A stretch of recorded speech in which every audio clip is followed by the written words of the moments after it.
Hello everyone, welcome to City Talk. I'm Thermice Bevelle. The Atlanta Police Department announced the purchase of 70 new Ford Interceptors, which will eventually replace the force's aging fleet. City Talk's Troy Danicus shows us how the new patrol vehicles will marry technology with crime fighting. Mayor Reed takes to the driver's seat to find out firsthand how one of the Atlanta Police Department's new patrol vehicles handles. I think we got our money's worth. The 2014 Ford Interceptors promise to bring APD crime fighting into the 21st century with technology that seems at home in the Batmobile. The future of policing is here today. It's smarter, it's more efficient, it's collaborative, and it's capable of being one step ahead of criminals. The vehicles are equipped with HD video cameras on the dash and in the back seat that automatically upload video to a network server. The server relays video from the car to the entire department in real time. Chief George Turner says in-dash cameras have become a vital tool for his department. I think we've reduced our litigations against the city because of those videos. I think that it's also provided the officers with a sense of security when they're making stops on the road alone. A GPS field management system gives officers access to integrated crime-fighting data on the fly, including crime maps, the Georgia Crime Information Center, and PredPol, APD's crime predictive software. The system also allows the command staff to keep an eye on their officers in the field. The technology inside will allow the officers to have access in crime-fighting data and provide accountability, will ensure officers are doing what they are supposed to be doing at the time that they are supposed to be doing it. They're fast, they're safe, and they're equipped with state-of-the-art technology that is worthy of the men and women of our police department. The department will begin phasing in the Interceptors this month and will eventually replace APD's 300 patrol vehicles on an annual basis. For City Talk, I'm Troy Danicus.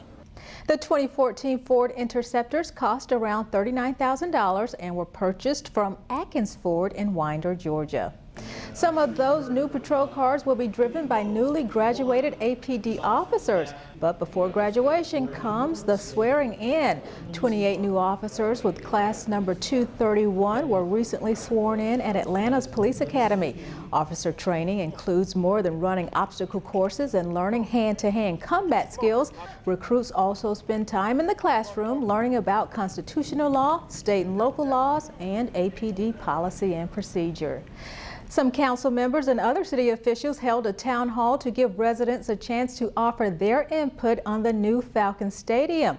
Constituents gathered in the old council chamber at City Hall to hear plans for a new nest for the team to roost. The meeting focused primarily on the community benefits aspect of the deal, which ensures that surrounding neighborhoods will not be negatively impacted by the new stadium. As part of the deal, Falcons owner Arthur Blank pledged $15 million to fund community projects around the new stadium. Invest Atlanta says it will match that sum. It's no secret that the Atlanta Beltline will truly be transformative for many communities throughout the city. As each corridor and network of trails are completed, the excitement and popularity of the Beltline grows. Well, now the southwest corridor of the Beltline will receive an infusion of funds in the way of an $18 million grant from the U.S. Department of Transportation. Welcome to the Southwest Trail. What's really exciting is that on the Southwest Trail, there'll be 16 access points that will link the neighborhoods to the Southwest Trail. We'll have lighting, we'll have signage, we'll have cameras, and it'll really be a great boost for us in terms of accelerating the delivery of the entire Beltline on the west side of the city. The Tiger 5 grant awarded to the city will fund the development of 2.5 miles of the Beltline Southwest Corridor. The project's benefits include the creation of bicycle and pedestrian trails with connection to 4 local schools and direct access from neighborhoods to several parks. All 3 major credit agencies upgraded Atlanta's water and wastewater revenue bonds. The bonds, valued at $764 million, improved from A to A+ by both Standard & Poor's and Fitch, and from A1 to AA3 by Moody's. Each report cited strong financial performance by Watershed Management. We have a very, very strong management team right now. And because we are so strong, that was recognized by the rating agencies as they did their review. On the agenda, Councilmember Natalie Archibong introduced legislation to create the District 5 Atlanta INDECAP Police Jurisdiction Task Force to address concerns about emergency response for City of Atlanta neighborhoods located in DeKalb County. Residents who live near the border of Atlanta and unincorporated DeKalb have reported slow emergency response times, calls being routed across jurisdictional boundaries, and confusion from first responders. Councilwoman Archibong hopes the task force will find solutions that will ensure that 911 calls are properly handled. Also on the agenda, Councilwoman Cleta Winslow introduced legislation to make the area safer where a 12-year-old boy was critically injured when hit by a car. No sidewalks and dim lighting has caused dangerous situations for pedestrians and children playing. Winslow says she and the Department of Public Works are looking at safety measures to make improvements for the Venetian Drive area. Hundreds of Atlantans will benefit from weekly food distribution thanks to a new food pantry on wheels. Every Wednesday, Collins Memorial United Methodist Church will provide about 30 pounds of food to needy families. A grant from the Atlanta Community Food Bank allowed the church to purchase a food truck. Councilwoman Felicia Moore says the weekly food distribution will bring healthy food directly to those in need. And we are here today to honor this church for all they've done for service to the community in food distribution. They started out with just less than 100 people coming through needing food and has grown to over 500. The mobile pantry has a volunteer staff of about 27 people. Let freedom ring. People travel to Washington, D.C. to be where Dr. Martin Luther King Jr. stood on the steps of the Lincoln Memorial 50 years ago. And here in Atlanta, we also let freedom ring.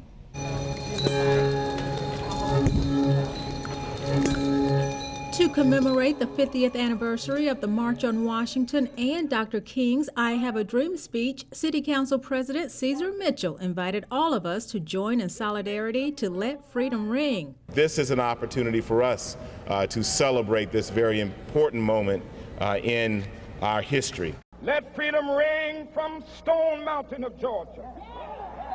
Let freedom ring from Lookout Mountain of Tennessee. Dr. King's words are as strong today as they were 5 decades ago. When he revealed his heart and spoke about his dream, he not only brought a conscience to America, he formalized a movement for America. And so I'm happy to welcome you to this celebration today, representing a grateful generation, understanding that we now dream. No dream is too big, no goal unattainable. Understanding that we can look so far into our futures because we stand on the shoulders of giants. We shall overcome someday. Oh, deep in my heart, I do believe we shall overcome someday.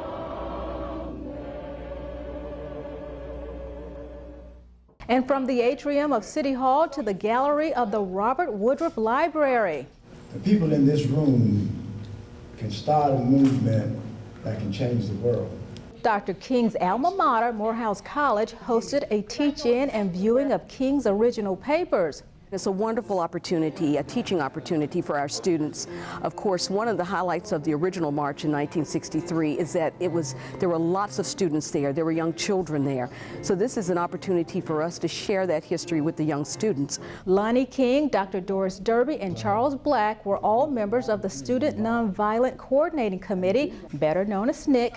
They shared compelling stories of the fight for civil rights back in the 60s, stories they hope resonate with these students today. It was good to hear, I guess, more of a personal standpoint from a person I didn't know, and to hear the different battles that they went through in order for us to have the privileges that we have today. The Morehouse College Martin Luther King Jr. collection is available for viewing and research by appointment. If you would like to learn more, visit archives at auctr.edu. Mayor Reed and Chief Turner joined 17 other mayors in a discussion with President Obama and Attorney General Eric Holder on ways to reduce youth violence. Mr. Obama told the group that he would prod Congress to strengthen background checks and to crack down on gun trafficking. Meanwhile, here at home, Chief Turner says the city is already working hard within communities to reduce youth violence. Our Centers of Hope, as well as our Police Athletic League, really trying to get with kids and mentoring and fostering them before they become issues with criminals, with criminal activities. That's the way to go. Some of the cities around the country are doing a lot of the same things. Turner says he hopes the meeting will be the genesis of a nationwide model that cities across the country can follow. Clark Atlanta University has a Man of the Year scholarship competition that showcases the college's top male students, and Councilman Kwanzaa Hall gave special recognition to some of the candidates here at City Hall. Man of the Year shines a spotlight on the importance of black male enrollment and retention. Jalen Neal is this year's Man of the Year. I decided to do the Man of the Year competition because it was the most prestigious competition on our college campus, and I wanted to represent as a young man for black men in our community. Jalen had some stiff competition. The school says all of the candidates are phenomenal male students who show everyday leadership. These have always been very active students. They have been involved in issues before. They have been the people who have exemplified great citizenship and great scholarship on the campus at all times. They move around with a great deal of respect from their peers and their colleagues, both within their majors and on the campus generally. Global Connect, helping to grow Atlanta on both local and international levels. And hear what the mayor is talking about these days. Stay with us. Kasim Reed's first term as mayor is coming to a close, and he has a lot of achievements under his belt. Troy Danicus takes a look back at the previous 4 years and how some of those major accomplishments will shape the city for decades to come. Increasing public safety has been one of Mayor Kasim Reed's primary goals since taking office. Violent crime in our city is 18 points lower than it was on the day that I was sworn in. I think about crime and public safety every single day of my life. APD has been using its Video Integration Center to keep a watchful eye on public streets. The department also added new Ford Interceptors to their fleet. The new cars come equipped with crime-fighting technology that will aid officers in the field. Things are also looking better for the fire department. After the 2008 financial crisis, deep cuts were made to Atlanta Fire Rescue's budget. We abolished 120 positions. We decommissioned our only heavy rescue truck, Squad 4. We laid off 27 firefighters that had just graduated from the Recruit Academy. We instituted a hiring freeze. We implemented blackouts. The announcement to close Fire Station number 7 in the historic West End was met with derision from the public. Today, things are vastly better. Mayor Reed is a man that's easy to follow because of his integrity and his courage. He has done everything that he said he was going to do to restore Atlanta Fire Rescue Department from those dreadful days of the fiscal year 2009 budget. Since taking office, Mayor Reed, with the help of City Council, has opened 3 new fire stations. Fire Station number 7 will be reopened after renovations on the building are complete. AFR is now fully staffed. And the city recently regained its Class 2 fire rating, which benefits homeowners with lower home insurance costs. These improvements in both police and fire will position Atlanta as a safer city for residents, visitors, and businesses in the decades to come. And until the last minute of the last hour of the last day, I'm going to be trying to find ways to reduce violence and keep people in our city safe. For City Talk, I'm Troy Danicus. All right, Mr. Mayor, thanks for being here with me. Thank you for having me. Let's first talk about, if you don't mind me going back a little bit, the 50th anniversary. Yes. The March on Washington. Yes. You were in D.C. Yes. I was not able to be there, so can you be my eyes and ears for the people who did not have a chance to actually be there for the experience and tell us what it was like? Well, it was one of the most special days in my life. It was a terrific day for Atlanta and for America. When you look at the people who spoke on the date of the 50th anniversary, Atlanta was such an important part of that story. Everyone from the King family to Ambassador Andrew Young, who spoke, to Reverend Joseph Lowry, who spoke, to Reverend Dr. C.T. Vivian. I mean, Atlanta really ran through the entire program. So it was just an amazing day. It's definitely one of the best days of my life. Let's move on and talk about this Tiger 5 grant for the Atlanta Beltline. I know you guys just got the grant, so what is this going to mean to Atlanta? Well, what it means to Atlanta is that the Beltline is real and it's going to happen. And we're going to build the Beltline out faster. So we won one of the largest grants in the Tiger 5 round. And it was 2.5? No, I'm sorry, $18 million. $18 million. Yeah. So it's going to leverage a $43 million project, an additional 2.5 miles of the Atlanta Beltline, and it's going to go west. So, you know, there were some concerns in the old days that the Beltline would always be focused in just one part of Atlanta. What we now know and can prove is that the Beltline is actually going to be citywide. And that's as it should be. It's going to run through more than 40 neighborhoods. This was a massive win. For people who don't maybe understand what the Atlanta Beltline is about or what this new grant and the money will mean to them, can you kind of recap that really quickly for people? Sure. One, I would just share that it's about what's best in Atlanta. It's about neighborhood connectivity. It's about giving people multiple modes of transportation. If you want to get to a part of the city by walking or riding a bicycle as opposed to getting in your car, you ought to care about the Atlanta Beltline. The city has invested about $300 million thus far into the Atlanta Beltline, and it's leveraged more than $750 million in private investment. So we're getting a terrific bang for our buck in terms of the Atlanta Beltline. If you go on Ponce de Leon and you drive by what used to be the old City Hall East, you'll now see Ponce City Market, which is being developed into a live, work, play, and mixed-use facility. It's $250 million in private investment. It is one of the 5 largest private sector developments in all of the city of Atlanta, and it was really made possible by its proximity to the Atlanta Beltline and to the old 4th Ward Park. So this is benefiting people who live in the city of Atlanta, no matter where you live, because it's strengthening our property tax digest. It's giving people more things to do, and it's really encouraging and creating healthier lifestyle. So this will be done by what, next year possibly? Does this speed it up a little bit? Yeah, no, what it means is this new addition will be done in 2 to 3 years versus 3 to 5 years. Okay, gotcha. All right, so now let's move on to our next topic, which is the AT&T Foundry opening. This means what to you, to us in Atlanta? It means that Atlanta is the center of commerce in the Southeast.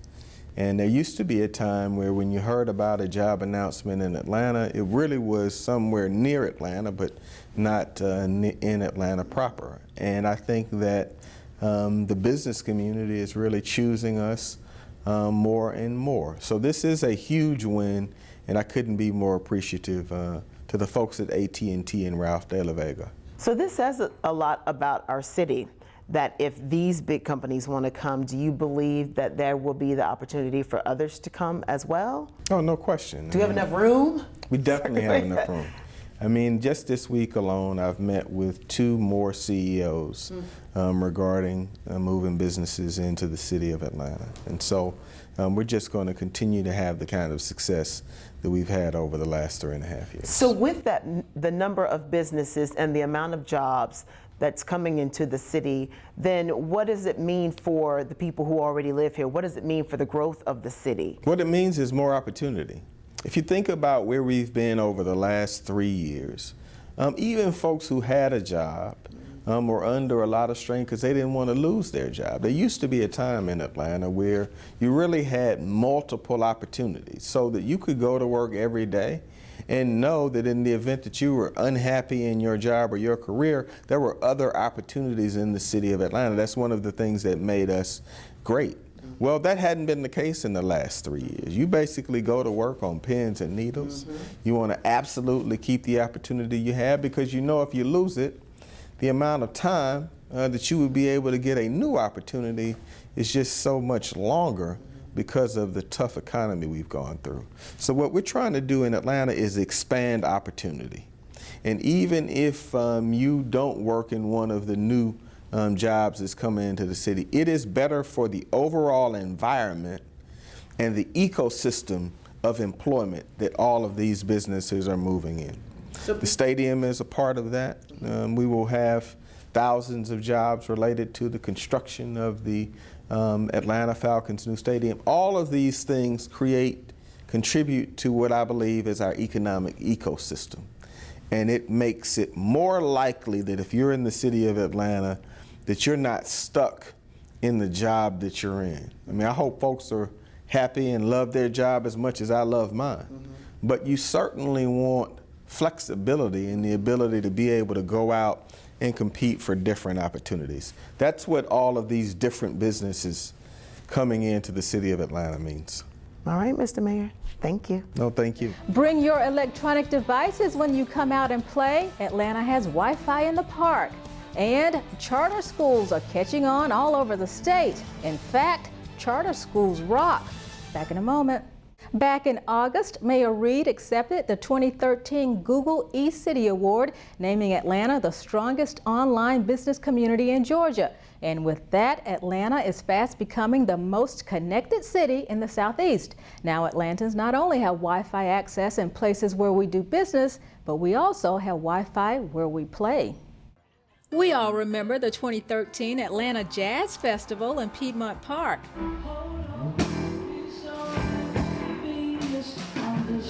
A highlight of the festival was being able to share the great time and great music with others across the globe, and that was possible thanks to the City of Atlanta's Department of Information Technology. Wi-Fi in the Park is a mayor's initiative that was given to the Department of Information to provide free Wi-Fi to the visitors and constituents of City of Atlanta in the park. It was kicked off Jazz Festival Weekend as a pilot program. We had over 6,000 connectivities, over 600 different client devices, anywhere ranging from iPads to Android devices or laptops and stuff. It was basically a successful project, pilot project. So with that, we are expanding now to the other 3 zones of the park.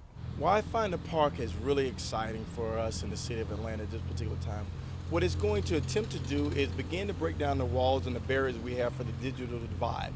That is, it's going to provide the citizens, the visitors, the constituents, any and everybody that visit these locations, it's going to provide them the ability to access the internet, the worldwide internet. That is, to be able to talk to anybody, anywhere, at any time to conduct business. That is, whether you're reading a book, you're paying a bill, you're shopping or browsing, whatever, you're able to do that with the free Wi-Fi that the City of Atlanta is about to provide. Connecting to the City of Atlanta Wi-Fi is very simple and very easy. Connect on to the City of Atlanta Piedmont Park's free Wi-Fi. Once you connect, you'll go to an authentication page. Then it will do a redirect to the City of Atlanta free Wi-Fi Piedmont Park webpage. From there, you'll be able to surf around to any different services that you like, or either connect to the city webpage where you can be able to check on services that the park is offering, as well as services that the City of Atlanta is currently offering. Dogan says once Wi-Fi is fully functional in Piedmont Park, the city's free Wi-Fi access will roll out to other city parks. The Grand Atrium at 200 Peachtree was the site of the 3rd annual Global Connect, an international business networking event. One of the sponsors was the Mayor's Office of International Affairs. Noah Downer was on hand to talk about the city's international export initiatives. The Metropolitan Atlanta Export Plan is an initiative that gathers all of our partners who offer trade services. So the U.S. Department of Commerce, the State of Georgia's Economic Development Office, the Metro Atlanta Chamber, Invest Atlanta, to coordinate a strategy that would help companies reach additional foreign markets. The event featured panel discussions as well as a chance to network and develop business opportunities with over 70 consulates and international trade offices that are located right here in Atlanta. Folks needing to pay speeding and parking tickets to Atlanta can now do so using Google Chrome or Mozilla Firefox. Recent updates to the Municipal Court's e-services site now makes it possible to use these popular web browsers. Payment is accepted via credit cards or PayPal. For more information, visit courtview.atlantaga.gov/eservices. The Georgia Charter Schools Association recently hosted Charter Schools Rock at Atlantic Station in Central Park to support tuition-free public charter schools. We think that the secret of every parent is to find the best education that their child can have, and oftentimes that's in a charter schools. The event provided parents with more information on how charter schools could help to advance their children's education. What we're trying to do is show some new ways of teaching and some new methodologies that can be shared with the other schools. All charter schools are not the same, according to Tony Roberts. Some offer virtual education to students who need flexibility. To find out more about charter schools, visit the association's website at gacharters.org. Want to learn more about recycling and other sustainable practices? Become an ambassador, a recycling ambassador. And do you like sampling delicious German food and listening to great German music? We've got just the thing for you. That's next.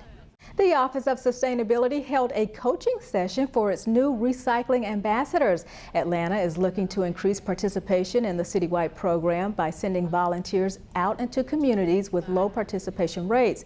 The goal is to get these neighborhoods to increase their household recycling by 20%. Volunteers will educate their neighbors on the Cartlanta recycling program through information sessions and recycling events. The city is looking to recruit 325 volunteers, and there are many spots still available. If you would like to become a recycling ambassador, visit cartlanta.org or call 404-865-8540.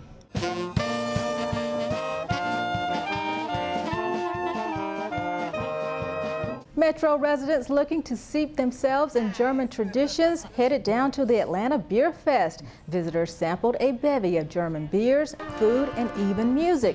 This is the 10th year of the festival. It began in 2003 with less than 200 attendees and samples of 16 German beers. Since then, the festival has grown in popularity, boasting 50 German beers for visitors to try.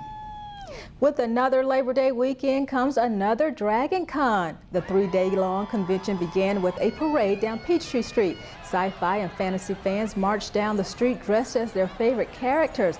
A myriad of Doctor Who's, Dueling Jedi, and even the Fruit of the Loom mascots were there. As the convention grows in popularity, so too do the crowds. When I came here, there was just 3 hotels. There was the Hyatt, the Marriott, and the Hilton, and now they've expanded into the Westin, they've expanded into America's Mart, the Sheraton. It's really grown. As a point of clarification, courtesy of our executive producer, Jedi should not be fighting one another, but working together to defeat the Sith. Good job, guys. You just handed the Emperor a victory. Thank you for watching City Talk. I'm Thermice Bevelle.